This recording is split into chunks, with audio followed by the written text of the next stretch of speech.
and the second and larger nation is black and poor. Okay, so suggesting really two very different situations for different people based on their race.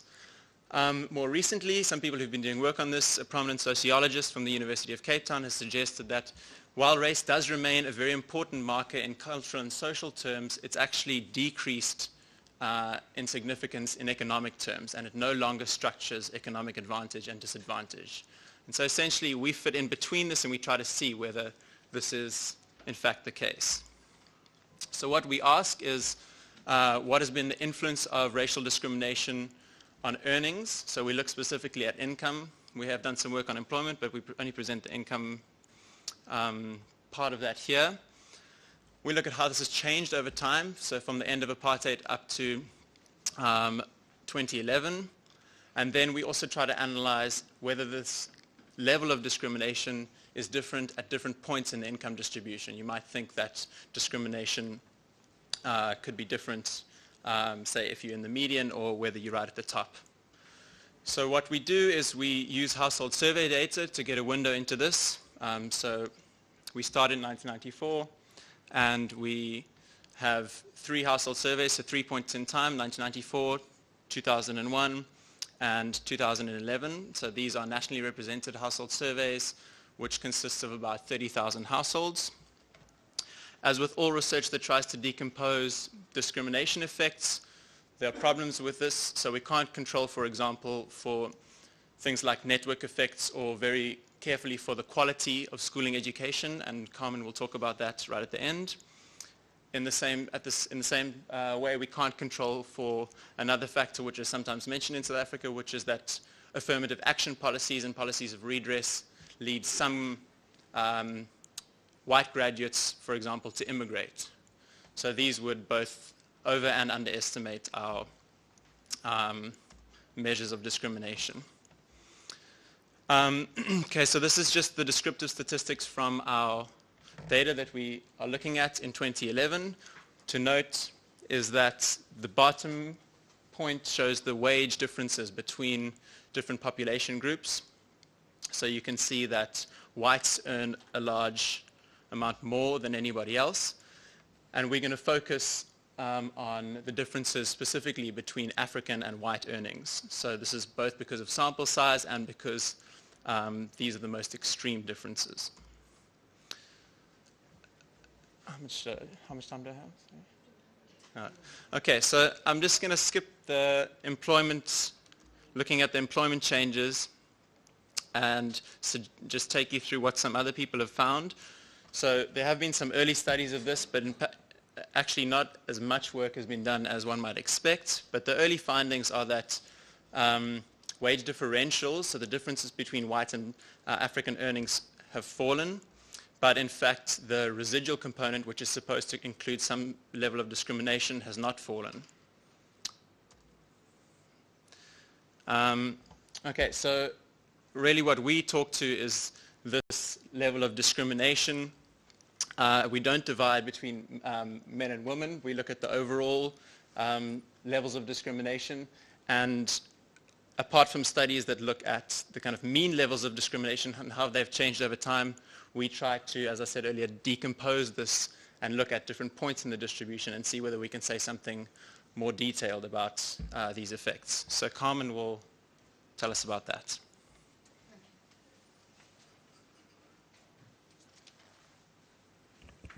Thanks, Ben. I'll try to keep it quick, but please let me know the time. So I'm going to talk a bit about our methodology, the results, and then try to contextualize our results. So essentially what we're really interested here is in the difference between the wages of white workers and African workers. And then we want to know how much of this difference can be attributed to individual characteristics and how much are left unexplained or explained by unobservable characteristics, which would include some element of discrimination. So we use a very well-known decomposition technique called the Oaka-Blinder decomposition, and I'm not really going to go into this into too much detail. If anyone is interested, we can discuss later. Essentially, just one key thing to note is that we take the African worker to be the disadvantaged worker in the labor market. So our reference wage or non-discriminatory wage here would be the wage of a white worker. So an extension to this simple decomposition is where we do this resented influence function regression. And this just allows us to perform this decomposition at various points in the income distribution, because our kind of prior hypothesis is that it would be different at different points in the income distribution. So it's useful to start off looking at the distributions of African workers and white workers in the South African economy. And this graph very clearly shows that the distribution of wages for white workers lie to the right of that of African workers. So in essence, the average white worker or even the median worker, white worker earns more than the African worker. And in essence, also if you look at the dashed line, that's the combined distribution, we see that the white distribution kind of almost pulls it a bit to the right. And this speaks somewhat to the income inequality that Ben spoke about earlier. And this graph is important because this is exactly what we're trying to decompose here. We're looking at the difference between African and white wages and how much is actually attributed to individual characteristics. Here, just looking at some changes over time. So we've added in the 1994 distribution to the previous slide, which is the current wage distribution. And we see that clearly for both African and whites, incomes have risen, so there's been a rightward shift of both distributions. Interestingly, for the African distribution, there's been a relatively larger shift at the higher end of the income distribution. And very quickly, at the bottom of the African distribution, while this is not really our focus, the large shift is largely attributed to the social transfer system in South Africa. So for the econometric results, we presented at 3 points in time: 1994, which is still representative, kind of the apartheid labor market, a few years later in 2002, and then the more current picture of 2011. And we're looking at different points in the income distribution, but we're focusing mostly on the upper half of the distribution. So this is where you are getting a mix of both white and African workers. We don't expect many white workers to be in the lower half of the income distribution. Here we're presenting 3 key outcomes. So this is the wage gap that I've spoken about, the explained component. So this is the component explained by characteristics such as age, gender, educational levels, geographical variables, and so on. The unexplained component is made up of unobservables and this element of discrimination. So the unobservables are things like network effects and the quality of schooling.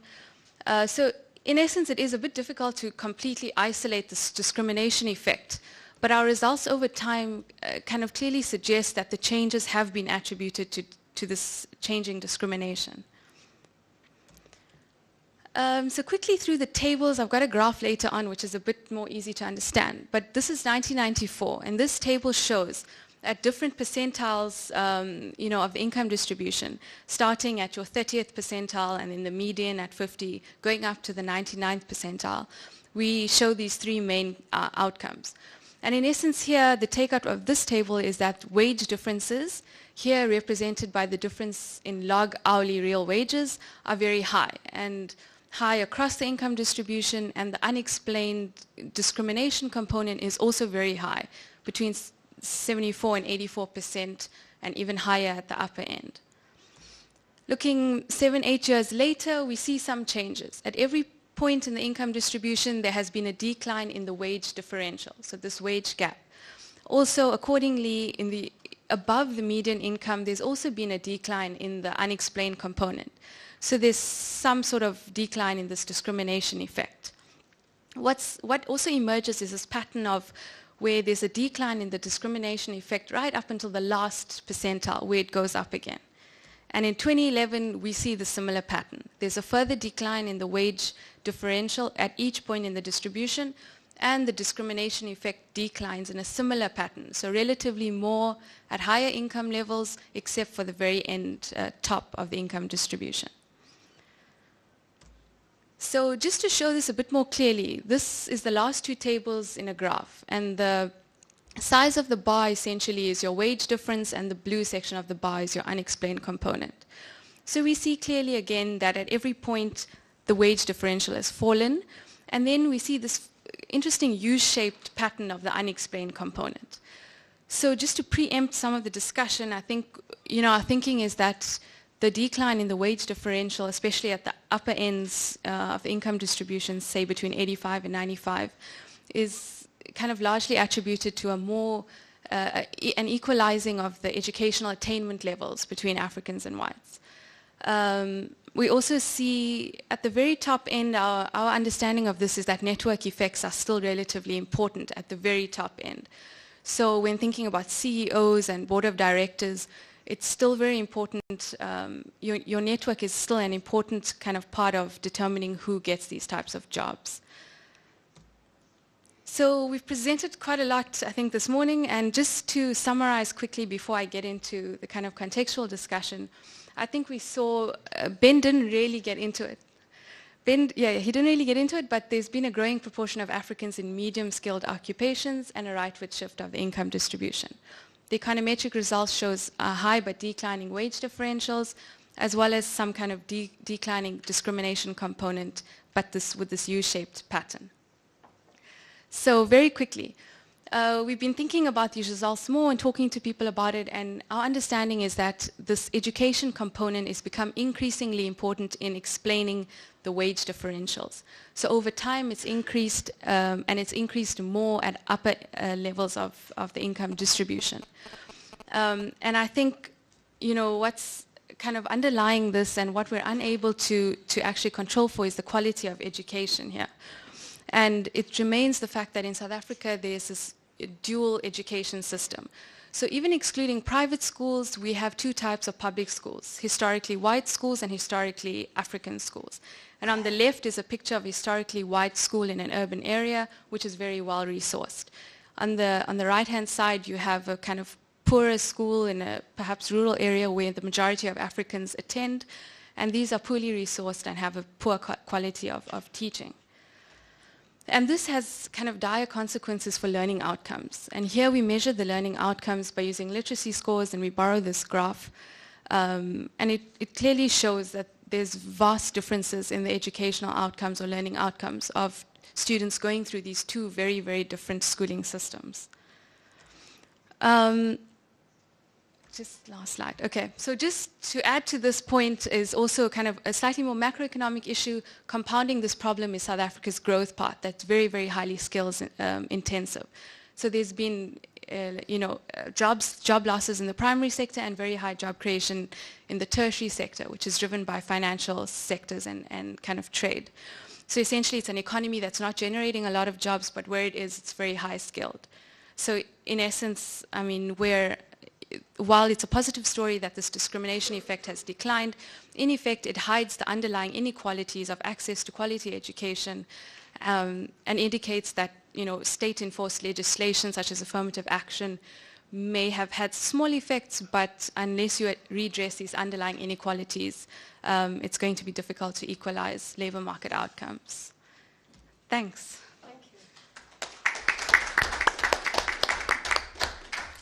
Well, without more ado, I would like to invite Professor Arup Maharatna, Distinguished Emeritus Professor from the Gokhale Institute, to give his discussant's comments.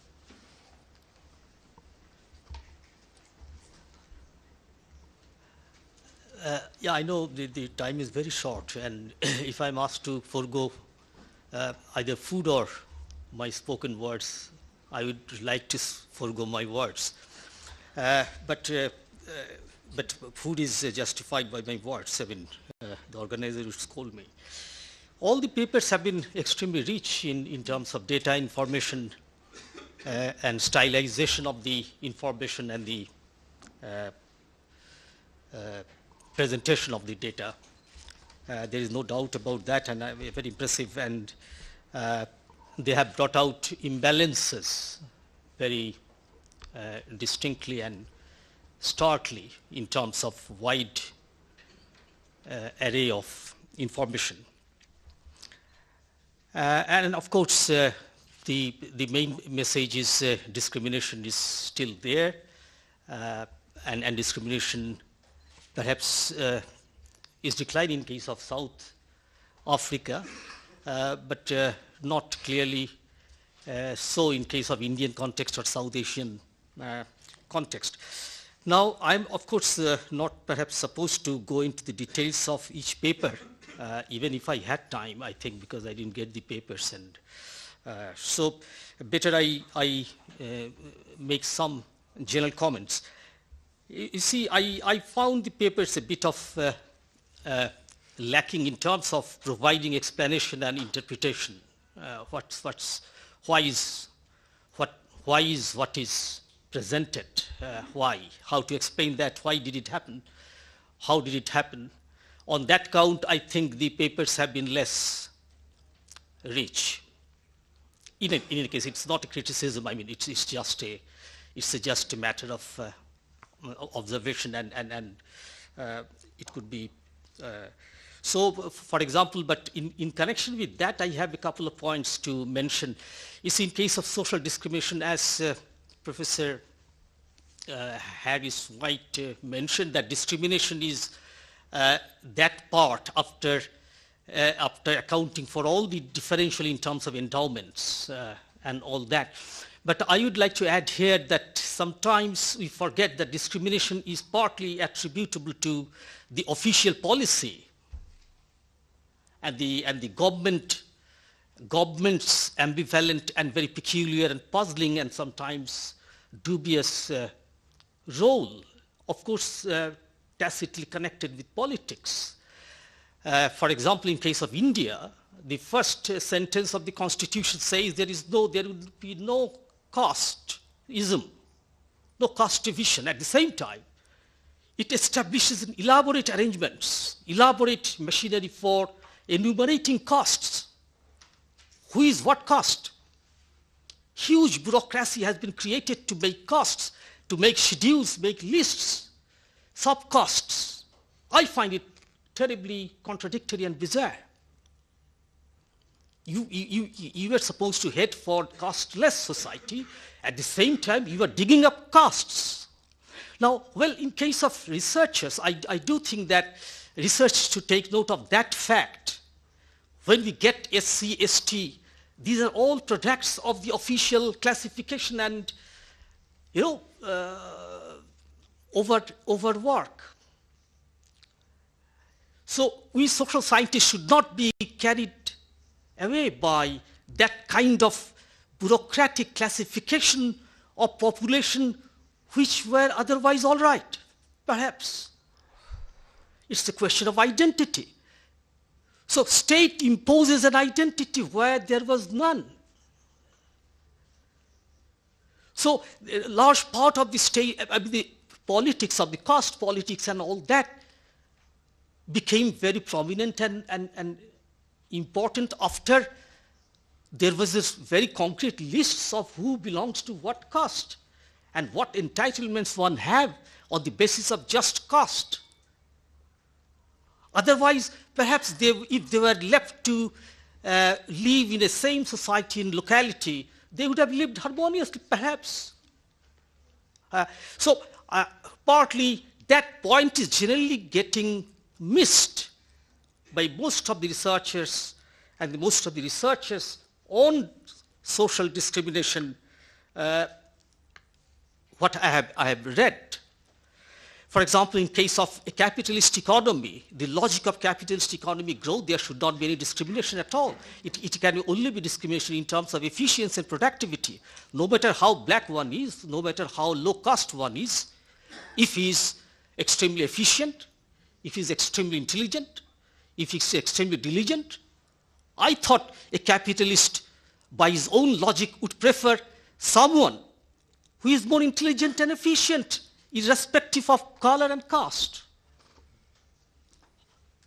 So we live all in under capitalist system. So what's the problem?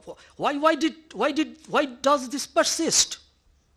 I think, to a large extent, to a considerable extent, not exclusively, of course, this is partly the creation of a bureaucratic state-level creation, lack of vision and imagination on the part of the management, the politicians and the bureaucracy and the state to handle that issue very tactfully. But that does not mean that there is no social division at all. There can be, but that could be rather wiped out through better education, through not recognizing officially any social division, and implementing that kind of policy more vigorously, going by efficiency and other considerations. For example, in case of Indian data, I have seen that 15% of the wage differential between upper caste and lower caste is explained by caste per se. 15%. After you account for education, after you account for age, after you account for other background, income background and all that, then 15% remains discrimination. 15% of the discrimination is found to be statistically attributable to just caste differential. I think it's very small, first of all, and I'm also doubtful as to how much really even this 15% was an artifact of this official approach to enumeration, to solidly counting, identifying, classifying various costs. Thank you.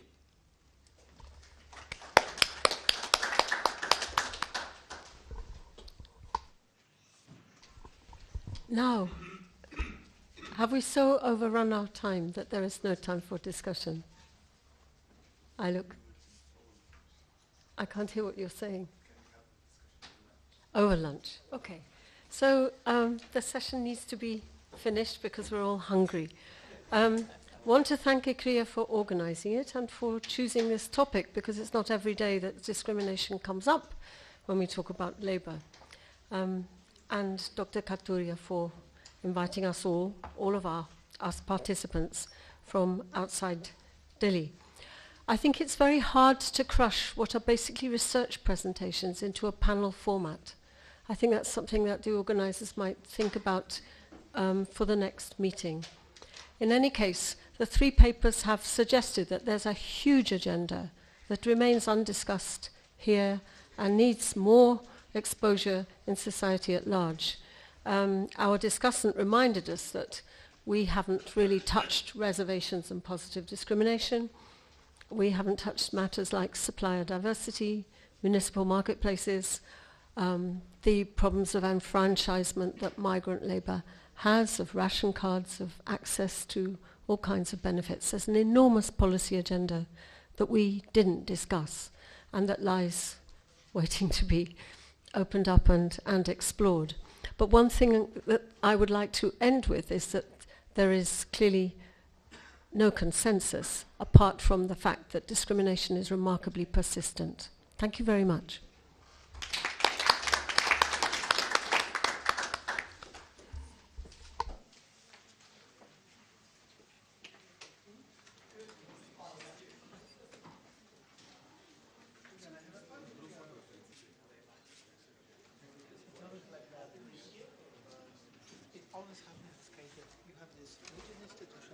Sorry for pointing a finger on you, Alba. Oh, that's okay. It was just a rhetoric feature. I take no offense at all. I hope we will.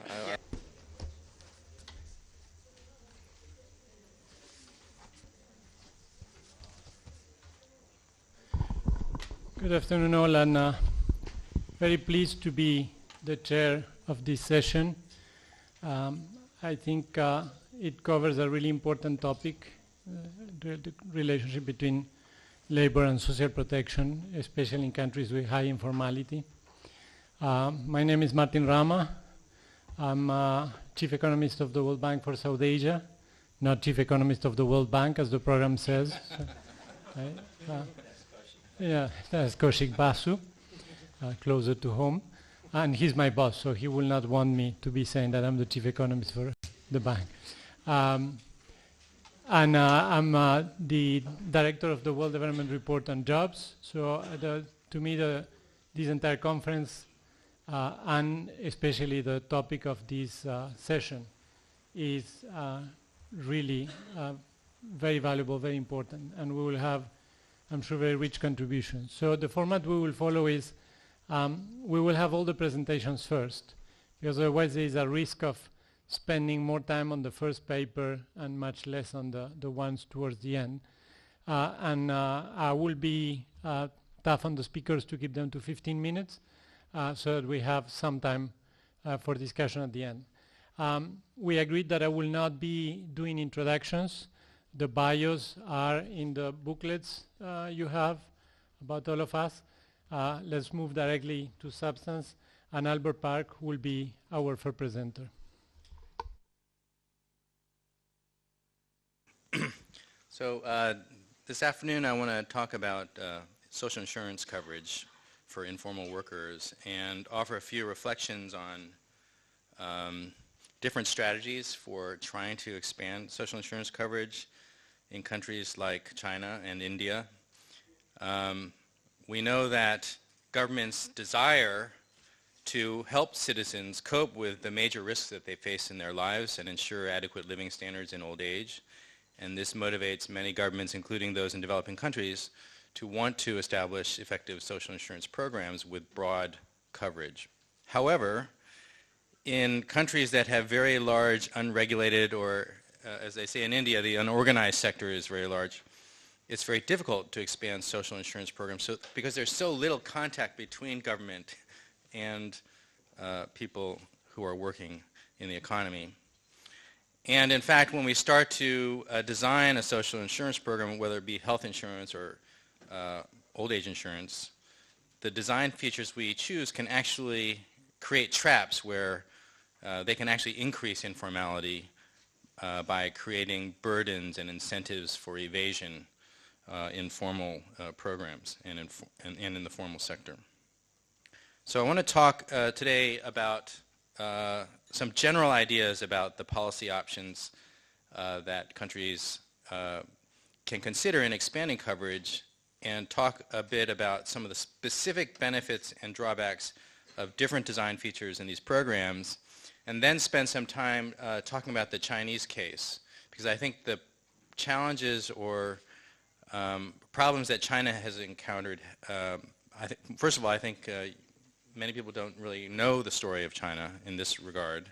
They know many other aspects of the story of China, but not the social insurance coverage story. So I want to say a few words about that. But also, the challenges are typical, and the problems they've encountered in China, I think, are very typical.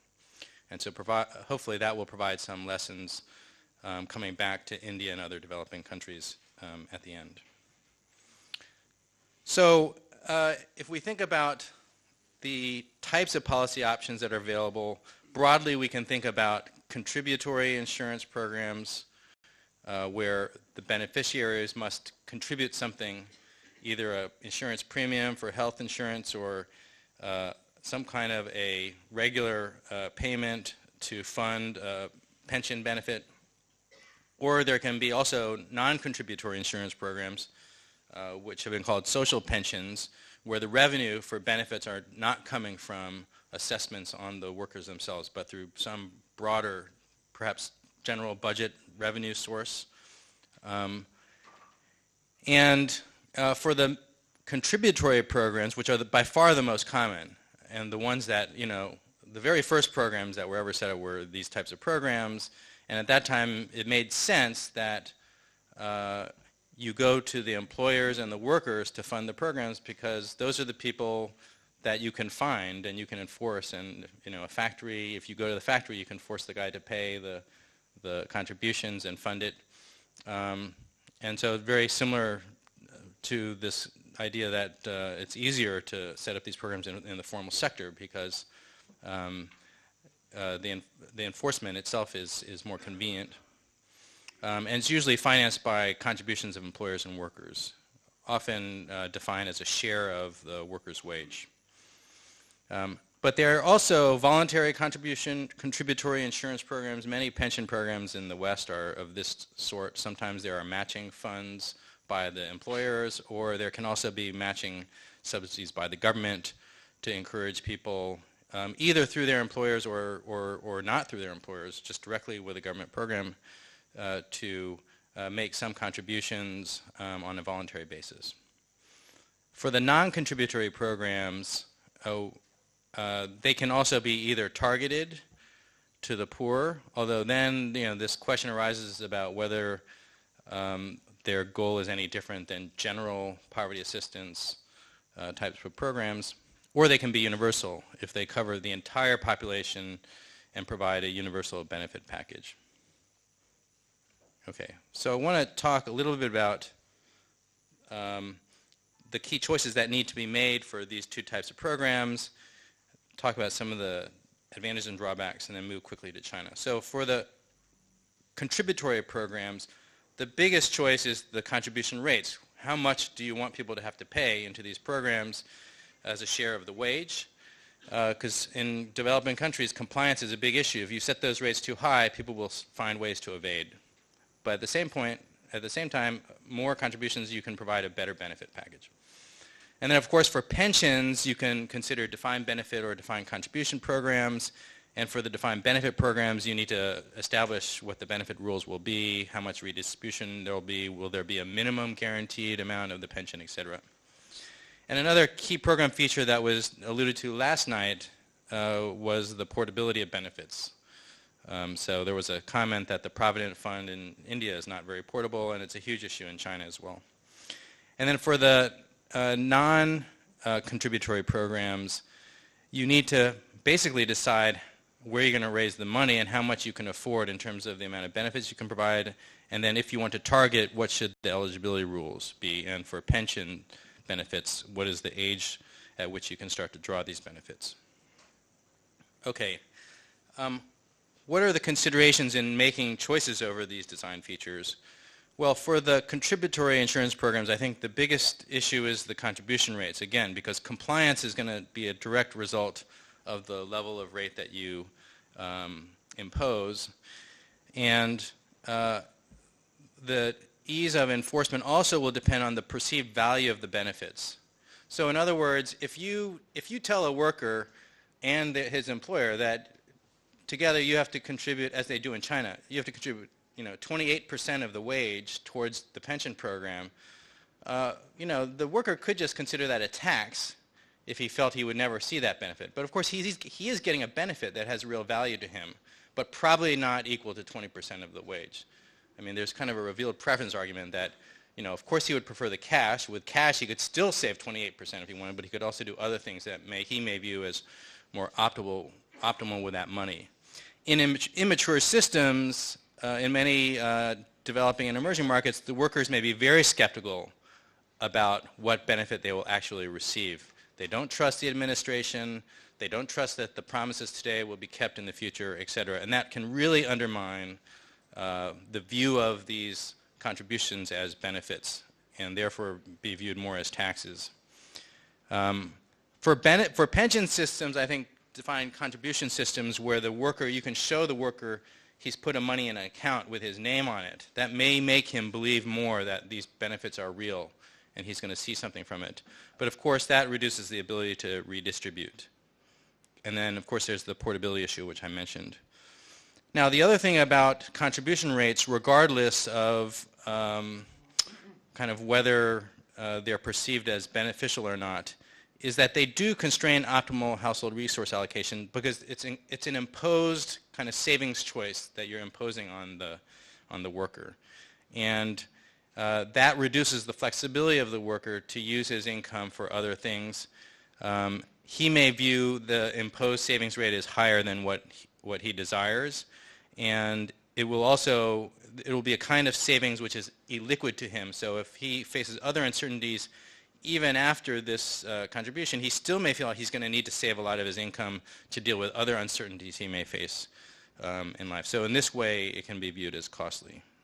And these are important to understand because they really get at the incentives for evasion. If workers don't appreciate the value of the benefits and view it as really constraining their choice set, then they're more likely to go into informality or to collude with employers to evade regulations. Okay. And then for the non-contributory insurance design, there are a lot of incentive issues associated with these programs. They seem great because you can say, oh, look at all these people in the informal sector who are not covered. Let's just use tax revenues and give them something, and that's going to be very popular. But it has consequences. Number one, it's a subsidy basically, so it can actually encourage people, again, to leave the formal sector and go to the informal sector. This may be less of a problem if the formal sector has ration jobs where the benefits, the wages, and other things are clearly better than in the informal sector. But eventually it will become an issue as if the formal and informal sectors are more integrated. And also, the level of program benefits can also create an income or wealth effect that can reduce work incentives directly. So people, and savings incentives as well. People know that they can get this free benefit to them, and then they're going to have less of an incentive to keep working. And as I mentioned before, we need to also consider how these programs work with other social assistance programs. Okay, so what happened in China? So China initially had less of an informality problem than countries like India because it started as a socialist country, and under the socialist system, the whole economy was formal in some sense.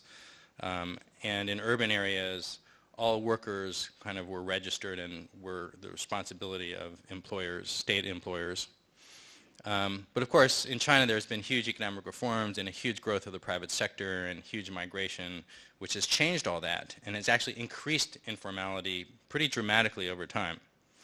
Now, the main programs in China, even post-reform, have been these traditional contributory insurance programs, especially for government workers and for enterprise workers.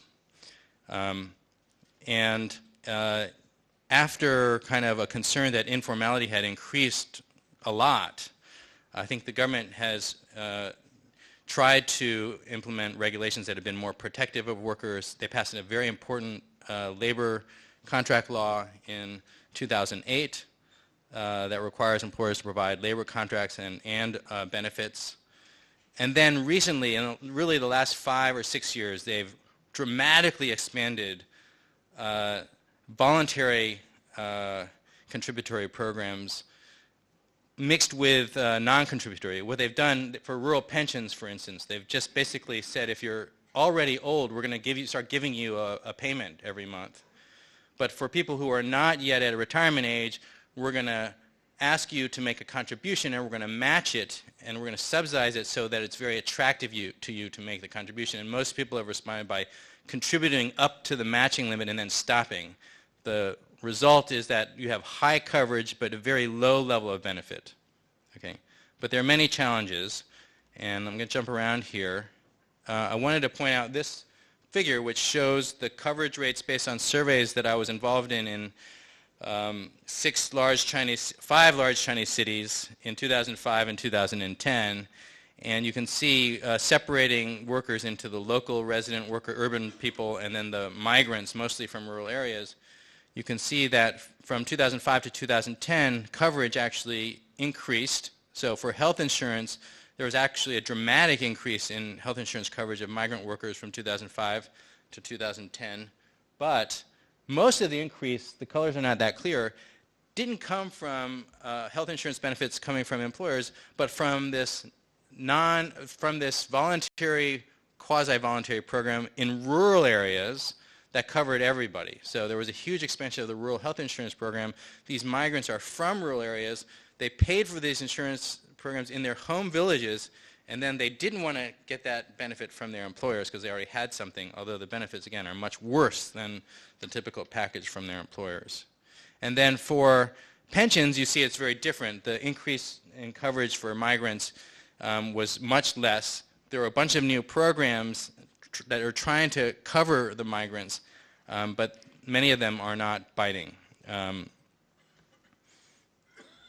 Okay.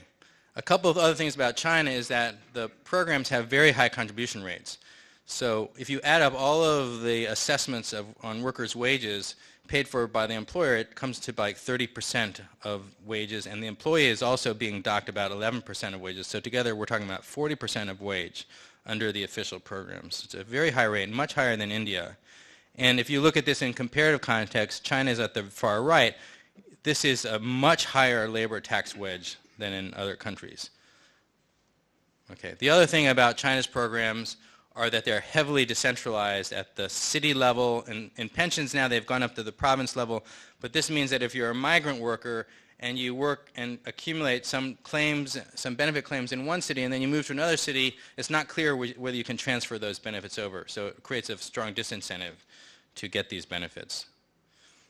There have been other things that have happened in China. I mean, based on interviews that I've been doing recently with firms in southern China, we found that local labor bureaus, local governments allow migrant workers often to opt out of social insurance programs voluntarily as long as they're offered something, and then the worker and basically they negotiate, and the employer will say, oh, we'll give you a little bit higher wage if you don't opt into these programs, and the migrant worker who's young and thinks he's healthy and doesn't trust these programs that are not portable says, okay, that sounds great. And so it's tolerated because local governments in China care about growth. We had that discussion about empowerment of city mayors last night as well, or yesterday.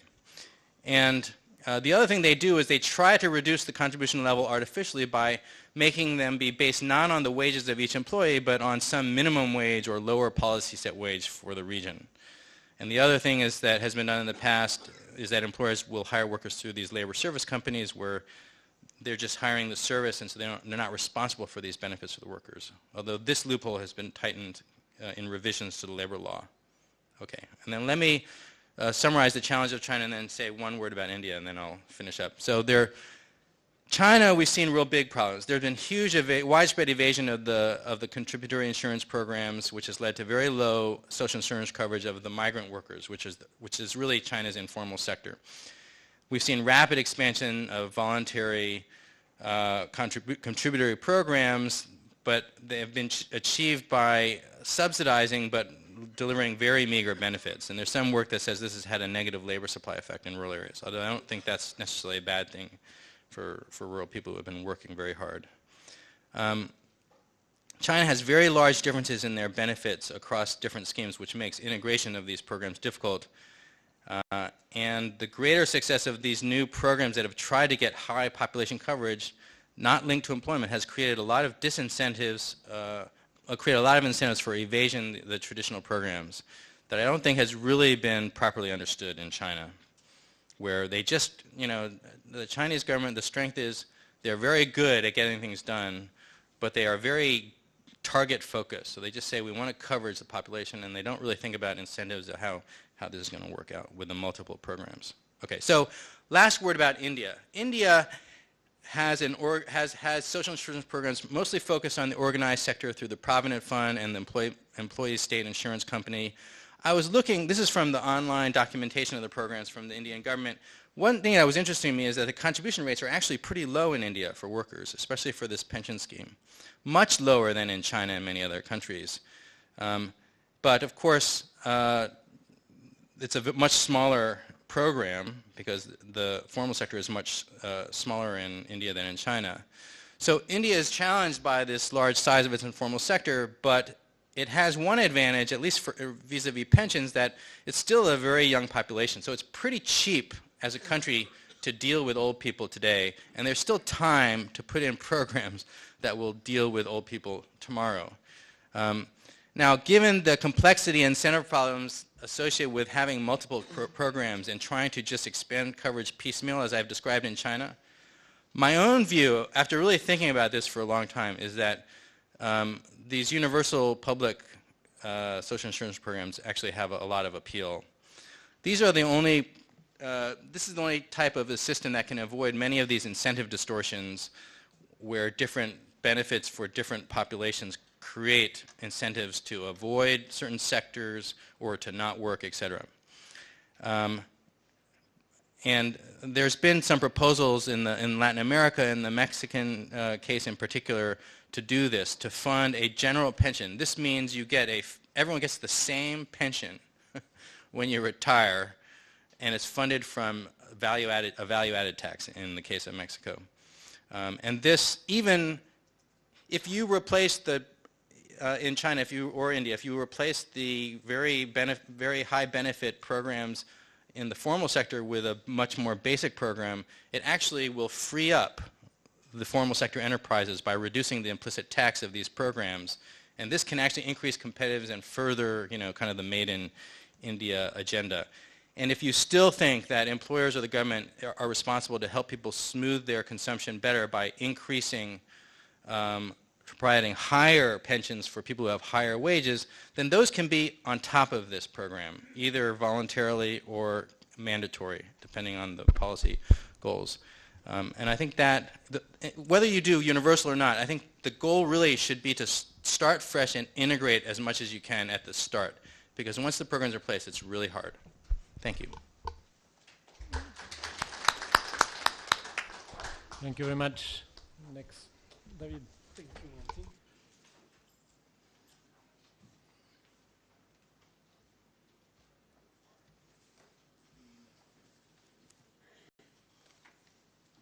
Thank you very much. That's not mine.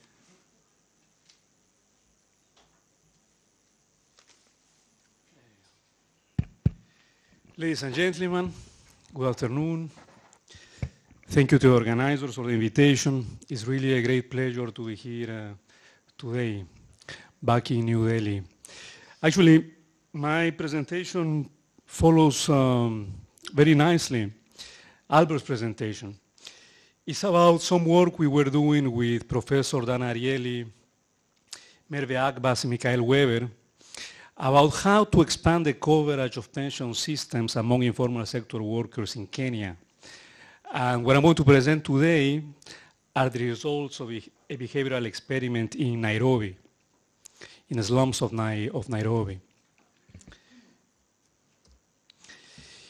Let me start by providing you the motivation for all this work. As Albert was saying, and most of you know here, the coverage of the social insurance system worldwide is very low. 35% in Latin America, around 30% in the Middle East and North Africa region, 6% only in Africa. In Eastern Europe and Central Asia is higher, but also because of the legacy of socialism is now going down. So these are the people who have pensions, health insurance, and all unemployment insurance. But again, the focus of my presentation today is on savings schemes, pensions.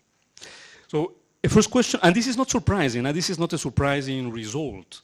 Most of these, we call them Bismarckian systems, where the employer and the employee contribute to the social security, were designed for workers, wage employees in the formal sector. But the majority of workers worldwide are not wage employees in the formal sector. They are farmers, they are own account workers, and some of them are wage employees without a contract, so wage employees in the informal sector. That's important to keep in mind for what I'm going to say later. But the first question that I ask is, why do we care? Why is that governments need to intervene to help essential individuals to save for old age? And depending on the answer will determine what type of intervention we design and implement. And there are 4 reasons that I think is important to distinguish. One, liquidity constraints. Many people simply might not have the capacity to save enough for old age. Psychological barriers. We as human beings are terrible. We are not good at trying to plan for the future or save for the future. Our preferences change over time. So we don't save enough when we are young. When we are older, we regret. Even if our preferences don't save over time and we have a nice plan, it's very difficult to commit to that plan. Self-control, discipline, we don't have it. Also very important, there is this concept of present bias. The future is very abstract. Savings are very abstract. Consumption today is very concrete. I also have difficulties managing that trade-off. And then there are issues related to simply imperfections in financial systems, right? Not having access to the means to save, not having access to savings accounts, or essentially banking services. And there is a whole literature that has been evolving over time about, coming from psychology or behavioral economics, about these problems. I'm not going to talk too much about it. But just to say a couple of things about some of the type of instruments that have been used to address some of these psychological barriers. For instance, to help with self-control, commitment arrangements, right? It can be that I commit to save my future increases in wages, or I make commitment with my peers, with members of my family. Those things help. I'm not going to go to the details of the results, but just to give you an idea of the type of intervention. To deal with this problem of present bias and self-control also, sending messages, reminder to people about saving seem also to make a difference. Default options, people are lazy, is again related to this issue of present bias. So this is, there are several of these experiments. That chart there shows you that line that it spikes. It spikes when a change was made in the US in the voluntary schemes for employers plans. And when the default option became to join the plan, more people simply joined the plan because they didn't switch. It was the default option. So more people started to save. And then of course you have, one slide that I don't have here, financial incentives for people to save that will not make a difference. Tax credits or matching contributions, and I'm going to talk a little more about that. So what was the question that we asked in Kenya? First we say, Albert was trying to present the options here. Is the Bismarckian system, is expanding the Bismarckian system, the contributory system, an option? And the reality is that, the answer is that no. First of all, because most workers, as I said before, do not have an employer. Number two, I think it's very unrealistic to try to enforce anything, to mandate anything in the informal sector. Many of the small businesses that don't contribute because they don't want to, because they want to evade. They don't contribute often because labor productivity, value added per worker, is too low relative to the social security contributions. So mandating the informal sector to contribute is not realistic. And finally, it also doesn't make sense to me, even if you could mandate, that I'm going to impose on all of you the same contribution to the pension system. That contribution rate should depend on your age, in fact, the income and the variance of your income over time. So forcing everybody to save exactly the same is not necessarily the best policy either. So the conclusion here is that whatever we do to expand the coverage of, in this case, pension systems, but I think it applies to other social insurance schemes, has to be voluntary with a safety net at the end, to make sure that everybody will have something, in this case, when they retire. And how to integrate the two is an important policy question, but I'm not going to talk about that. I'm going to talk about the experiment now. So we were trying to see what type of incentives and nudges to address the psychological barriers you can give to informal sector workers, low-income workers for the most part in Kenya. And Kenya, as any other low-income country, has a very high informal sector, almost 47% of the economy, 70% of jobs are in the informal sector, very low rates of access to the banking system, 40% poverty line, but they have an asset. These guys have an asset. Back in 2007, one of the telecom companies created what they call M-Pesa, which is a system you can use basically through your mobile phone to make financial transactions. You can save money, you can make payments, you can make transfers to other people who have the account. And the use of this system, this software if you want, has been growing up very rapidly. So today it's estimated that around, in fact, 90% or so, between 80 and 90% of the poor and the rural population can have access to this system. Not all of them have it yet, but can have access because they have a phone. And then the government came in 2011 and said, well, if people have this capacity to save, why don't we create a pension system for them that is voluntary? And let's see what happens. And so they did in 2011. And they were targeting, as I said before, the people not covered by the formal sector, basically by the social security, basically everybody. And it's a program where basically you save, and if you save, you cannot take the money out during 3 years. But you don't have any contribution rates, any minimum contribution rates. You contribute wherever you can contribute, whenever you want to contribute. And this is done, as you said, as I said before, through the phone, so people don't have to go to an agency or anything. So we said, building on these programs, why don't we explore different sets of incentives and nudges to promote enrollment and to promote savings among informal sector workers. And let me clarify the difference between nudges and incentives. Nudges, you simply you tell people to do something, but you don't compensate them for that. Whereas incentives, you compensate them for the action, for instance, by giving them money. So we consider 3 types of interventions. Text messages, as I told you before, reminding people they have to save is important. Some of them, regular text messages, some messages coming from children, their own children. We give them a coin. I'm going to tell you more about the coin. The coin was used to make savings, the future, more tangible. And matching contributions. 10% matching, 20% matching, and we did exposed matching and ex-ante matching. Exposed means, well, you save first, and then I pay you. Ex-ante, I pay you first, and if you don't save, I take the money away from you. This is the coin. It's a coin, this is one side of the coin. Each of those numbers are weeks. So total 24 weeks. We did this experiment over a period of 6 months, essentially. And we had, of course, to distribute people in different treatment groups and 1 control group, or I would say even 2 control groups. And we divided the population into existing members just because it was easy to recruit from existing members, those who are already using the Embao thing, and from new members. To existing members, to some of them we give them the coin, either one of those interventions I mentioned before, and to some of them we gave them combinations. So 10% matching with a coin, exposed ex-ante, 10% matching with messages from your children. We didn't do 20% matches just because we had already too many treatment groups. For the new members, we didn't do combinations, also the limited of the sample, and then we had a control group. We also had a group where we didn't do absolutely anything because to the control group, we gave the standard messages. So the messages work this way. They were sent on day 1 and 7 every week. We said, please remember to save, and then at the end of the week, this is how much you save. For those with a kid, the message was different. The reminder to save came from your children. Say, Daddy, hey, Mom, please don't forget to save for our own future. And also then the balance at the end of the week.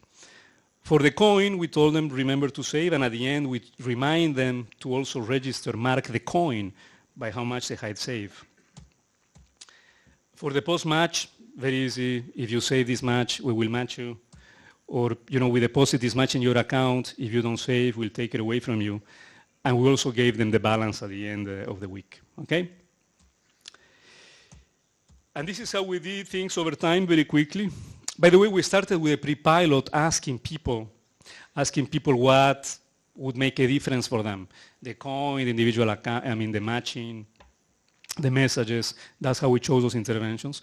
Then we did a pilot around in September 2013. Then we recruited, again, the current members and the new members, and then we ran the experiment for around 6 months. We did a baseline survey and a survey at the end, but we monitor, obviously, the savings rates by the phone weekly, right? We had this information over time, so that was amazing. And the survey had this, usual information, demographic, your income, savings, information about savings, risk preferences, time preferences. I'm not going to go into how we measure preferences. Let me go quickly to the results. Just saying that the sample sizes of each treatment group was only around 200, 250 people. It's a small sample by the standards of field experiments, but we said if we don't have enough power to find effects with 250 people, then let's not bother with it. But one day, hopefully, we have more sample to do this. This is just to give you an idea of the average savings rates across the groups. And just please, and this is for current members, just please look at the bar to your right, which is the 0 intervention, the bar to your left, which is the control with the standard messages, and then all the others where you really see that there was an increase in the savings rate. And this is over time. Again, the blue line in this case, for instance, is the coin with anything else.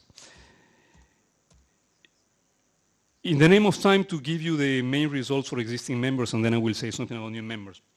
The coin seemed to be the intervention that makes the most difference. We were all surprised by this. But having something that makes savings tangible seemed to be very important for the people who were included in these experiments. The post-matching was a superior option than the pre-match was a superior option than the post-match, meaning people are more likely, even if it's the same, People are more afraid of losing things. And it's this loss aversion that may explain the results. And anything combined with the messages also were a very important intervention when combined with the matching or either the coin. The messages alone, at least for the control group, the messages of the children alone relative to the control group with normal messages didn't make a big difference. The pre-match was also very important to increase the participation of people who are likely to save. I should have said that in this table we have different columns. The first one is for people who were not savers, everybody. The first three columns are for them. The other column is the probability of becoming a saver as a result of interventions. And the three other columns are for those who are already saving and they started to save more. And we have for the savers 3 columns because we are simply having different levels of what we call Windsorization, right? We take away the extremes of the distribution of savers to have a better estimation of the mean, and we do that at different levels. But in all the cases, the results are statistically significant, and quite significant relative to the no intervention case. For the new members, those we recruited, the results were very disappointing. For them, we do not have the no intervention treatment anyways because they were not there. But the results are not, most of the results are not statistically significant. But this is also explained by the flaw or a problem that we had in the implementation, simply that at some point in time when the messages were sent, they went with the wrong balances, and this happens three times, and we need to change the balances. Basically, the balances were overestimated. People complained. Basically, there was an issue of trust in the system. And that also has policy implications, the importance of